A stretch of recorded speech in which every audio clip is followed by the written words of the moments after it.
سوال یہ ہے کہ موبائل میں جو قرآن کریم ڈاؤن لوڈ کیا ہے اسے بغیر وضو کے پڑھ سکتے ہیں یا نہیں۔ میرے بھائی، صرف موبائل کی بات نہیں ہے، مسجد میں گھر میں جو قرآن کریم پڑھنے کے لیے رکھا ہوتا ہے یا پارے ہیں، وہ آپ بغیر وضو کے قرآن کریم اٹھا کر گھر میں یا مسجد میں یا سفر میں آپ پڑھ سکتے ہیں، صرف موبائل ہی نہیں۔ قرآن کریم کو باوضو پڑھنا جائز اور درست ہے، بلکہ افضل ہے، لیکن بغیر وضو کے بھی قرآن کریم کی تلاوت زبانی کی جا سکتی ہے، دیکھ کر بھی کی جا سکتی ہے۔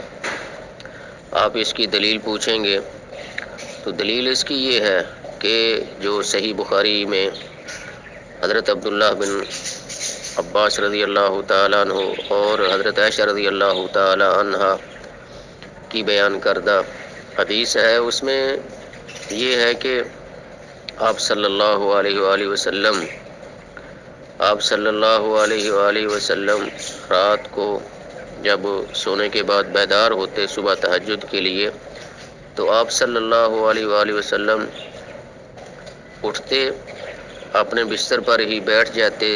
تھوڑی دیر کے لیے، چند منٹوں کے لیے۔ آپ علیہ السلام بیٹھ کر وہ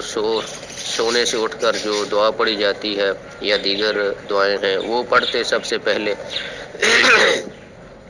اپنے چہرہ مبارک پر ہاتھ پھیرتے تاکہ نیند کی شدت ختم ہو جائے یا کم ہو جائے، اور پھر آپ صلی اللہ علیہ وسلم بیٹھے بیٹھے اپنے بستر مبارک پر ہی وضو کرنے سے پہلے آپ علیہ السلام قرآن کریم کی جو سورت آل عمران ہے چوتھے پارے میں، اس کا آخری رکوع تلاوت کرتے۔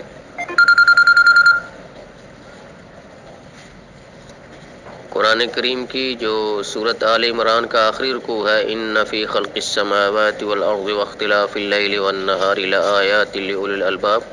یہ رکوع آپ علیہ السلام تلاوت کرتے، ٹھیک ہے۔ تو یہ اس بات کی دلیل ہے کہ بغیر وضو کے بھی قرآن کریم پڑھا جا سکتا ہے، دیکھ کر بھی، زبانی بھی، اور قرآن کریم کو اٹھا کر بھی۔ مسلمان اگر اس پر غسل فرض نہیں ہے تو وہ ناپاک نہیں ہوتا۔ مسلمان اگر اس پر غسل فرض نہیں ہے تو وہ ناپاک نہیں ہوتا، وہ قرآن کریم کو ہاتھ لگا سکتا ہے، اٹھا کر پڑھ سکتا ہے۔